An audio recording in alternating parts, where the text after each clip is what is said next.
뭐야, 다들 이래. 주사봐, 선생님 오늘 이후에는 이제 못 본다고.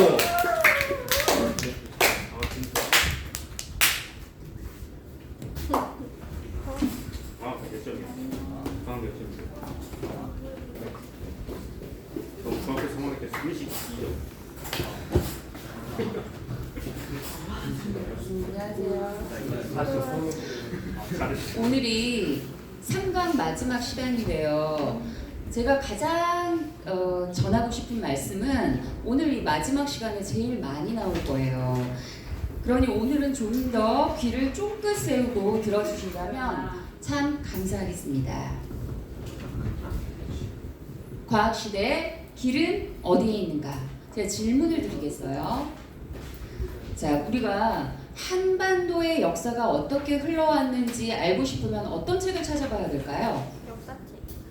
네, 역사 중에서도 한국사 책을 찾아봐야 됩니다.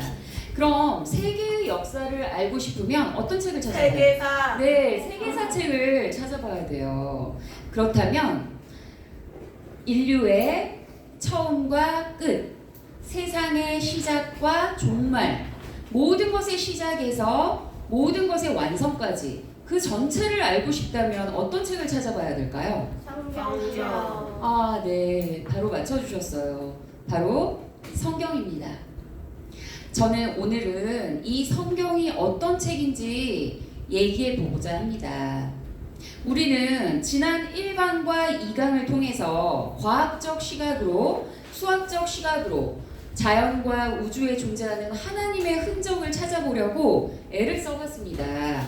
그럼 여기서 1강과 2강의 내용을 핵심만 얘기해 보자면 우선 1강에서는 조화로운 우주, 질서 있는 자연 세계 속에서 하나님의 미세하고도 정교한 설계를 과학의 시각으로 발견할 수 있음을 알았습니다. 과학계의 거장 뉴턴과 미세 조율된 우주를 발견한 물리학자들을 예로 들어서 살펴봤죠. 그리고 2강에서는 모든 사람의 고유성과 생명의 풍성함 속에서 단 하나로 겹치지 않는 유전적 다양성이 발현되도록 만드신 하나님의 시간을 뛰어넘는 창조적 설계를 수학의 시각으로 발견할 수 있었어요. 우리의 유전자가 2만 가지가 넘고 세포 하나에 들어있는 유전자 전체가 30억 개의 DNA 염기쌍으로 이루어져 있는 것. 그러니까 우리 인간이 단순한 생명체가 아니라 고도로 미세하고도 복잡한 구조로 이루어져 있는 유기체인 것은 우리가 세대를 거듭해서 인류가 하늘의 별과 같이 바닷가의 모래와 같이 많아져도 모든 사람이 고유성과 특별성을 가지는 동시에 놀라운 다양성과 풍성함을 가질 수 있도록 완벽하게 창조하신 하나님의 시간을 초월한 설계였던 것입니다. 1강과 2강을 통해서 우리는 이토록 미세하고 정교하게 우주를 설계하여 창조하실 수 있는 분은 하나님 한 분밖에 없음을 알 수 있었어요. 물론 하나님이 과학과 수학을 고려하여 세상을 창조하실 때 적용하셨다는 얘기는 전혀 아닙니다. 하나님이 만드신 이 세상과 자연과 인간 속에서 인간이 만든 학문인 과학의 눈으로 보면 과학적 설계의 흔적을, 수학의 눈으로 보면 수학적 설계의 흔적을 찾아낼 수 있다는 말입니다. 과학과 수학은 세상을 이해하고 설명하기 위한 도구로 인간이 만든 학문일 뿐입니다. 과학도 수학도 사실 다 하나님 안에 있으며 모든 것의 원천은 바로 하나님 한 분뿐이라는 얘기입니다. 어떠세요? 1강과 2강을 통해서 하나님을 아는 지식이 아주 조금은 늘어난 것 같은가요? 네, 우리가 이런 식으로 계속해서 하나님을 알기를 소망한다면 하나님은 우리에게 정말 우리 마음을 아시고 하나님 자신에 대해서 친절하게 보여주시고 알려주실까요? 네, 저는 확실히 그렇다고 믿습니다. 성경에 하나님이 그렇게 말씀하셨으니까요. 같이 한번 읽어보겠습니다. 시작. 은을 구하는 것 같이 그것을 구하며 감추어진 보배를 찾는 것 같이 그것을 찾으면 여호와 경외하기를 깨달으며 하나님을 알게 되리니. 잠언 2장 4절에서 5절 말씀입니다. 이렇게 은이나 보물을 구하는 것 같이 열심히 찾으면 하나님을 알게 될 거라고 말씀하셨습니다. 이것만이 아니라 또 있습니다. 또 다른 말씀을 또 같이 읽어보겠습니다. 시작. 그러므로 우리가 여호와를 알자. 힘써 여호와를 알자. 그의 나타나심은 새벽빛같이 어김없나니 비와 같이 땅을 경시는 늦은 비와 같이 우리에게 임하시리라 하니라. 호세아 6장 3절 말씀입니다. 이렇게 성경에 여호와를 알자, 그것도 힘써 알자라고 말씀하십니다. 우리가 만약 어떤 사람한테 관심이 생기면 그 사람에 대해 하나라도 더 알고 싶어 하죠. 그리고 누군가를 정말 사랑한다면 그 사람과 단 몇 분만이라도, 몇 초만이라도 더 함께 있고 싶어 합니다. 하나님도 그렇지 않을까요? 우리가 진정으로 하나님을 사랑한다면 하나님에 대해서 조금이라도 좋으니 더 알고 싶고 아주 조금의 시간이라도 더 투자해서 하나님에 대한 아주 조금의 지식만 더 생겨도 정말 기쁠 거예요. 자, 이제부터는 진짜 성경에 대해서 얘기해 보기로 합시다. 지난 시간에 우리는 왜 이렇게 힘들게 공부하고 열심히 살아야 하는지, 또 우리 삶의 의미는 무엇인가, 우리는 어디서 와서 어디로 가고 있는가, 이런 어려운 질문들을 많이 던져보았는데요. 그 답을 찾기 위해 저는 여러분 같은 학생 때부터 아주 오랫동안 다른 데서, 때로는 수학에서, 또 과학에서, 때로는 영화에서, 또 소설에서, 또 다양한 책에서 찾아 헤매고 다녔습니다. 그리고 한때는 철학에서 그 답을 찾았다고 착각을 한 적도 있어요. 그런데 내가 찾던 이런 근본적인 질문들의 진짜 해답은 그런 데서는 찾을 수가 없었어요. 그 답은 오직 성경 속에서만 찾을 수 있었답니다. 성경 속에 그 모든 진실이, 제가 그토록 찾던 진리가 다 들어있었어요. 자, 세상은 어떻게 시작되었는지, 인류의 시작은 어떠했는지, 나는 누구이고 내 삶의 목적과 내 삶의 의미는 무엇인지, 그렇다면 나는 어떻게 살아야 하는지, 그런데 세상은 왜 이토록 미움과 분노와 악이 가득한지, 우리는 왜 이렇게 힘들게 또 고생스럽게 세상을 살아가게 되었는지, 그리고 우리가 가야 할 궁극적인 방향은 무엇인지 성경은 분명히 말해줍니다. 이 모든 진실들에 대해서 성경은 하나의 형식이 아니라 몇 가지 형식으로 말해줍니다. 때로는 역사서의 형태로, 때로는 시의 형식으로, 때로는 편지나 예언의 형태로 말해주기도 합니다. 그런데 잠시 여기서 제가 부끄러운 제 얘기를 좀 드리겠습니다. 저는 오랫동안 성경 말씀들이 뿔뿔이 흩어져 있는 조각난 말씀들의 집합인 줄만 알았어요.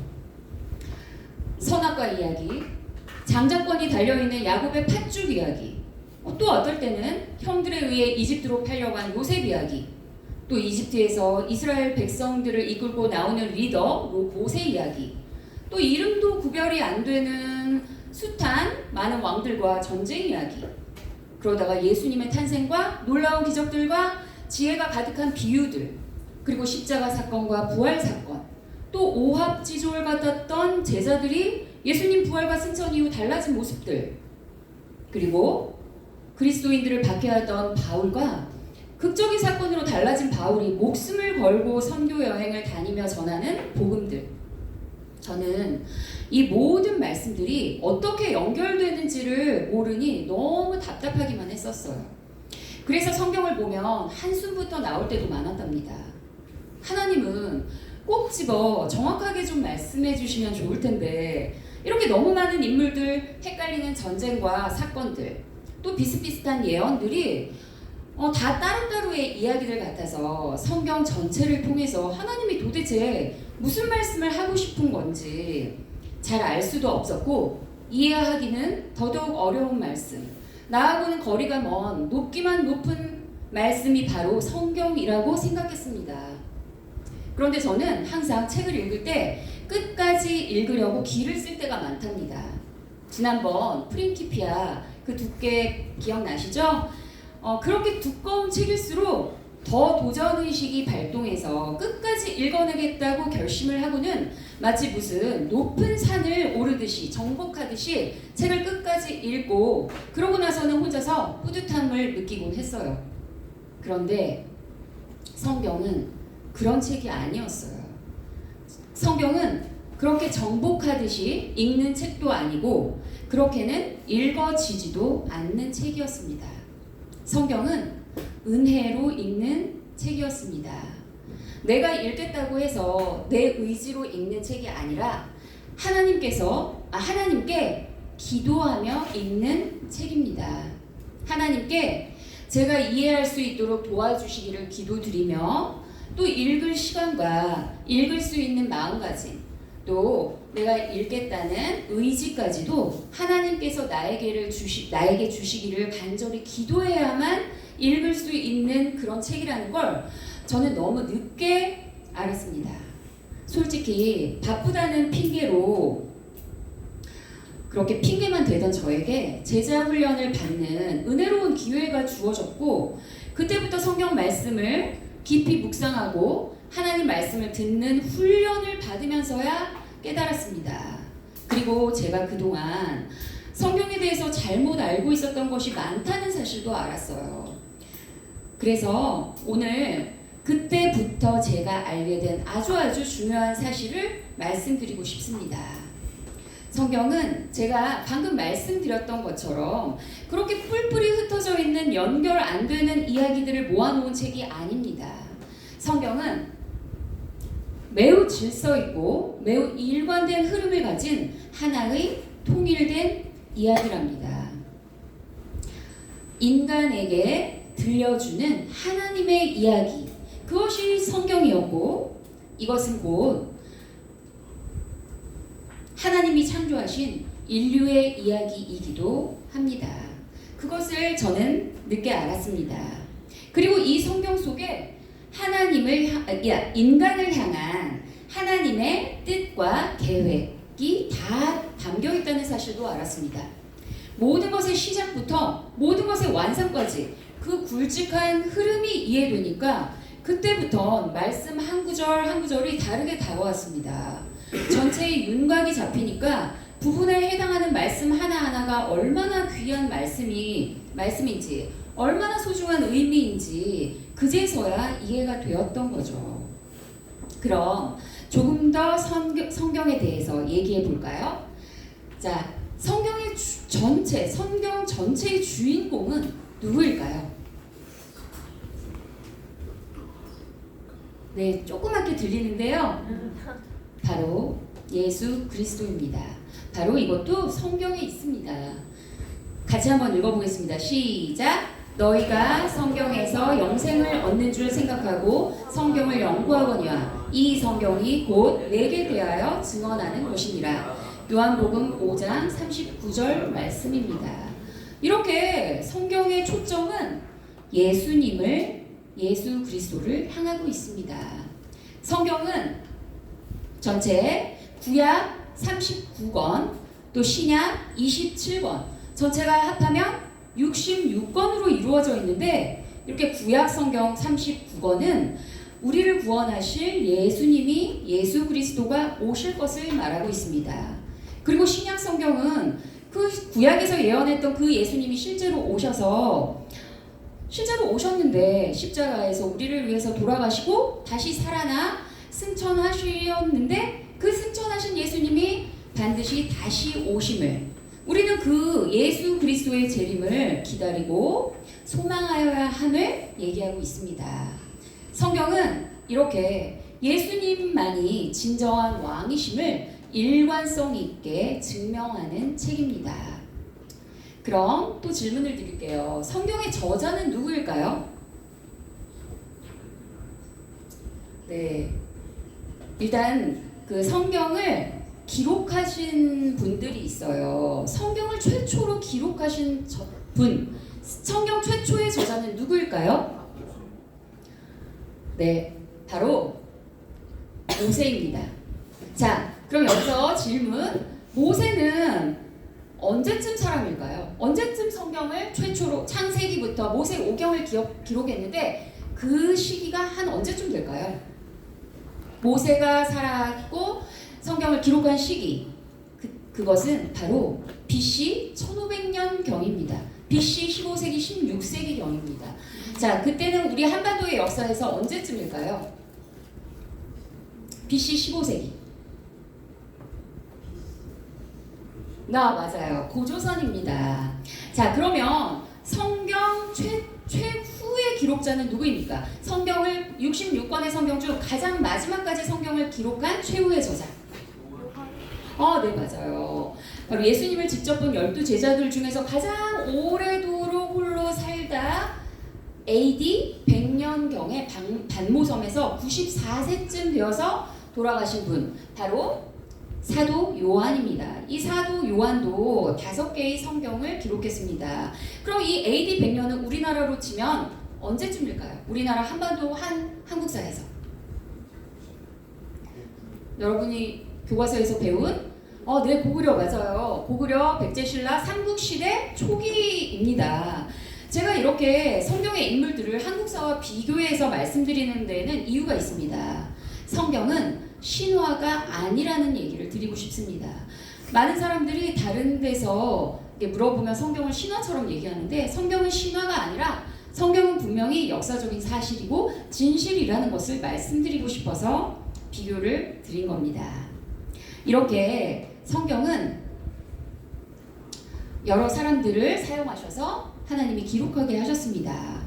그러면 이렇게 성경 66권을 다 기록한 저술 기간은 총 몇 년이 될까요? 자, 아까 모세가 BC 1500년이라고 그랬고 요한이 100년, AD 100년이라고 그랬으니까 네, 맞아요. 성경의 총 저작 기간은 바로 1600여 년에 이릅니다.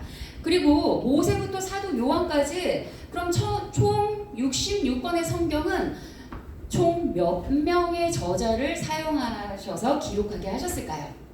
바로 모세와 사도 요한 사이에도 여러분이 계셔서 총 성경의 총 저자는 40여 명에 이릅니다. 성경은 이렇게 1600여 년 동안 40여 명의 저자들에게 하나님이 친히 자신을 드러내서 보이시고 가르쳐 주심으로 완성된 책, 그것이 바로 성경입니다. 그렇다면 성경의 진짜 저자는 누구일까요?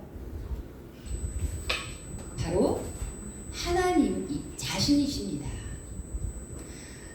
1600여 년이라는 이렇게 오랜 기간에 걸쳐 시대도 지역도 출신도 다 다른 그 40여 명의 사람들이 기록했는데도 성경은 하나의 통일성 있는 흐름을 가지고 있고 성경 66권이 전부 한결같이 예수 그리스도만이 세상의 참 주인이시고 진정한 왕이라고 일관되게 기록하고 있으니 성경이 진짜 하나님의 말씀이 아니고서야 이러한 일관성과 통일성은 갖기 어려웠을 거예요.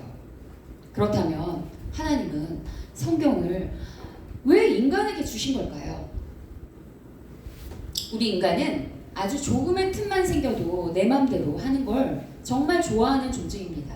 내 맘대로 먹고 싶고 내 맘대로 자고 싶고 내 맘대로 쉬고 싶고 내 맘대로 내 멋대로 하는 것, 그게 곧 진리라고 생각하는지도 모르겠어요. 그렇게 내 마음이 제일 중요하기 때문에 나 자신이 세상의 중심이고 내가 곧 진리이고 내 인생의 왕은 바로 나 자신이 되어버렸는지를 모릅니다.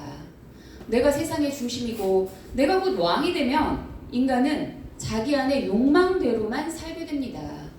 그렇게 인간이 자기 욕망대로만 살면 어떤 일이 일어날까요? 망해요.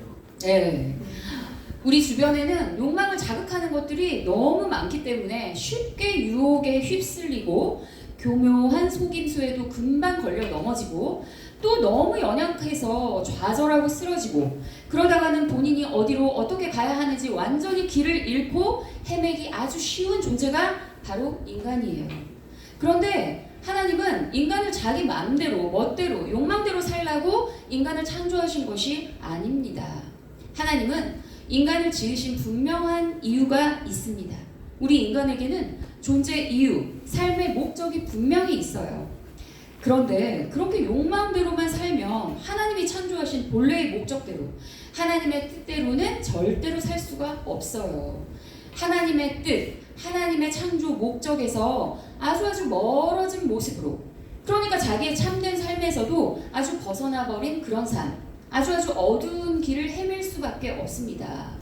하나님은 그렇게 욕망에 쉽게 이끌리는 연약하고 무지한 인간, 쉽게 흔들리고 넘어지는 인간들에게 길을 잃지 말라고 너무나도 친절하게 성경에 다 담아서 우리가 누구이고 우리는 무엇을 위해 살아야 하는 존재인지, 어떻게 살아야 하는지, 우리가 궁극적으로 소망해야 하는 것은 무엇인지 성경 한 권에 다 담아서 우리에게 주셨습니다. 사실 우리는 절대로 하나님을 눈으로 볼 수도 들을 수도 없습니다. 창조주 하나님은 이 우주보다도 훨씬 더 크신 분이니 피조물인 우리가 발버둥 치고 아무리 안간힘을 써봐야 이렇게 하나님의 발끝도 볼 수가 없답니다. 이런 먼지보다 작은 피조물인 우리를 위해서 하나님이 친히 작아지시고 낮아지셔서 친절하게 우리에게 다가오셔서 우리가 어떻게 살아야 하는지를 알려주시려고 우리가 알아들을 수 있고 이해할 수 있는 우리의 언어로 이 성경을 남기게 하셨으니 어마어마한 사랑과 은혜가 아니고는 있을 수 없는 일입니다. 이것이 바로 우리가 주일날 매주 듣는 성경 말씀, 하나님의 말씀입니다. 오늘 제가 66권으로 된 성경 전체가 어떻게 하나의 통일성 있는 흐름으로 연결되는지 구체적으로 말씀드릴 수는 없지만 매주 듣는 그 말씀들이 값비싼 어떤 보물보다도 얼마나 귀한 말씀인지를 다시 한번 생각하는 시간이 되었기를 바랍니다. 그럼 끝으로 제가 삶의 한순간 한순간을 살아갈 때 정말 큰 힘이 되는 예수님의 비유 하나를 말씀드리겠습니다. 제가 읽어드릴 테니 여러분은 화면을 보면서 잘 들어주시기를 바라겠습니다. 이번에는 나는 포도나무요 너희는 가지라. 그가 내 안에 내가 그 안에 거하면 사람이 열매를 많이 맺나니 나를 떠나서는 너희가 아무것도 할 수 없음이라. 사람이 내 안에 거하지 아니하면 가지처럼 밖에 버려져 마르나니 사람들이 그것을 모아다가 불에 던져 사르느니라. 요한복음 15장 5절에서 6절 말씀만 제가 읽어드렸습니다. 여기 보면 이 포도나무에 딱 달라붙어 있는 가지들은 열심히 잘 열매를 맺을 수가 있는데 이렇게 떨어져 있는 가지들은 홀로 말라 비틀어져 가고 있습니다. 우리가 살아갈 세상은 참 어렵고 힘든 일이 많습니다. 중간고사, 기말고사 같은 시험은 왜 그렇게 많은지, 대학을 가기 위해서는 수능이라는 어려운 시험을 치러야 해서 공부할 것은 너무너무 많은데 시간은 없고 그래서 늘 불안하고 두렵고 그렇습니다. 또 친구들 때문에 힘들 때도 있어요. 나랑 같이 잘 놀던 친구가 어느 날 갑자기 나를 멀리하는데 그 이유는 알 수가 없고 내 안에서는 원인 모를 짜증과 신경질과 화가 막 치밀어 오를 때도 있어요. 그리고 우리는 엄청 중요한 관문들 앞에서 위기를 잘 넘겨야 하는 피말리는 상황을 마주할 때도 있습니다. 이렇게 힘든 일들, 어렵고 힘든 일들 투성이인 이 세상 속에서 사실 우리는 혼자서는 아무것도 제대로 할 수가 없습니다. 그럼 어떻게 하면 될까요? 말씀대로 하면 됩니다. 다시 한번 이번에는 같이 한번 읽어보겠습니다. 시작. 나는 포도나무요 너희는 가지라. 그가 내 안에 내가 그 안에 거하면 사람이 열매를 많이 맺나니 나를 떠나서는 너희가 아무것도 할 수 없음이라. 사람이 내 안에 거하지 아니하면 가지처럼 밖에 버려져 마르나니 사람들이 그것을 모아다가 불에 던져 사르느니라. 자, 이 그림처럼 그렇게 어려운 관문들 앞에서 우리는 예수님이라는 포도나무에 딱 붙어있는 가지가 되면 우리는 더 이상 혼자 힘으로 안간힘을 쓰며 살지 않아도 돼요. 포도나무에 딱 붙어있는 가지는 포도나무에서 생명력을 공급받거든요. 우리가 예수님에게만 딱 붙어있으면 예수님의 지혜, 예수님의 사랑, 예수님의 능력으로 이 세상을 살아갈 수 있답니다. 여러분은 예수님이라는 포도나무에 딱 붙어있는 가지인가요? 아니면 땅에 떨어져 홀로 말라가는 가지인가요? 이걸 우리로 표현하면 이렇게 될 것 같습니다. 제가 열심히 그림을 그리도록 한번 해봤습니다. 자, 그런데 예수님을 믿지 않는 사람은 죽을 때까지 혼자 힘으로 발버둥을 쳐도 힘겹고 지치고 피폐한 인생을 살 뿐이에요. 그게 인간의 숙명이고 세상은 갈수록 더 잔인하고 치열해지는데 뭐 어쩔 수 있겠냐고 그럽니다. 그러다가 혼자서 안간힘을 써봐도 안 되니까 결국 이렇게 자포자기해 버리는 친구들도 있어요. 예수님이 이렇게 손 내밀고 계신데도 그걸 모르니 그 손을 잡을 수도 없어요. 그러나 예수님을 믿고 의지하며 예수님이 주시는 생명과 지혜와 예수님의 능력으로 살아가는 사람은 삶의 방식 자체가 달라집니다. 위기 때마다 힘겨운 삶의 순간순간마다 주님 도와주세요. 이렇게 예수님께 도움을 구합니다. 때로는 예수님 저 너무 불안해요. 저에게 불안을 이겨낼 담대함을 주세요. 또 어떨 때는 주님 친구가 갑자기 달라졌는데 왜 그러는지 모르겠어요. 이해가 안 돼요. 주님 도와주세요. 이렇게 힘든 순간마다 진심으로 주님 도와주세요. 이 한마디만 하나님을 간절히 부르면 하나님은 기다렸다는 듯이 우리에게 손 내밀어 주십니다.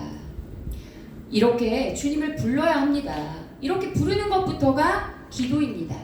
그런데 믿고 불러야 합니다. 예수님이 도와주실 것을 믿고 기대하면 놀라울 정도로 반드시 들어주시고 손 내밀어 주십니다. 저는 그때마다 놀라운 은혜, 기적 같은 은혜를 정말 너무 많이 경험한 사람입니다. 그래서 분명히 말씀드릴 수 있어요. 우리가 어려운 위기의 순간 예수님을 부르면 승리의 예수님께서 우리도 승리하게 하세요. 우리는 살면서 이겨내야 할 것들이 너무나 많습니다. 갖가지 유혹들도 이겨내야 하고 때로는 나쁜 사람들과 맞서야 할 때도 있어요. 또 나 자신과 싸워서 이겨내야 할 때도 있습니다. 그런데 예수님은 인간은 절대로 이겨낼 수 없는 것을 이겨내서 승리를 이루신 분이에요. 십자가에서 죽으셨다가 그 죽음도 이기고 다시 살아나셨으니까요. 그렇게 죽음조차도 이기신 승리의 예수님이시기 때문에 예수님을 믿고 의지하는 우리도 예수님처럼 승리하도록 이끌어 주십니다. 그 어떤 일도 말이에요. 삶의 매 순간순간 그렇게 주님을 부르며 예수님의 손을 꼭 잡고서 예수님께 딱 붙은 채 살아가는 사람은 하나님의 뜻과 계획에 맞게 하나님이 이끄시는 삶을, 진정한 능력의 삶을 살게 된답니다. 그럼 놀라운 일이 일어날 거예요. 어느 순간 내가 할 수 없을 것 같았던 일을 하고 있고 나 혼자 힘으로는 절대 불가능할 것 같았던 놀라운 열매를 맺는 것을 확인할 수 있을 거랍니다. 갈수록 쉽고 편한 길을 찾는 사람들이 너무나 많아지고 있더라고요. 그런데 하나님이 이끄시는 삶을 사는 사람은 쉽고 편한 길만 찾지 않습니다. 사실 쉽고 편한 길은 굳이 하나님을 찾지 않고 나 혼자서도 충분해서 나 혼자 가는 길입니다. 내 마음대로 살아도 되는 길이죠. 쉽고 편한 길은 그저 쉽고 편한 게 다일 뿐 그 이상의 기쁨도 감격도 은혜도 없는 길이랍니다. 그런 길 속에서는 결코 열매를 맺을 수가 없어요. 예수님이 주시는 참 생명을 공급받을 수가 없으니까요. 그러나 하나님이 이끄시는 삶 속에는 늘 이렇게 빛이 함께합니다. 하나님께서 앞길을 환히 밝혀주시기 때문이죠. 그 길을 걸어가는 사람은 때론 힘들고 정말 어렵기도 하지만 예수님이 주시는 지혜와 능력으로 충분히 이겨낼 수가 있습니다. 그리고 주님이 주시는 참 생명으로 아름다운 열매까지 맺을 수 있기 때문에 엄청난 기쁨과 감격과 은혜가 늘 함께합니다. 여러분 모두가 주님이 이끄시는 이런 빛의 길을 예수님의 손을 꼭 붙잡고 힘차게 걸어가시기를 진심으로 기도드립니다.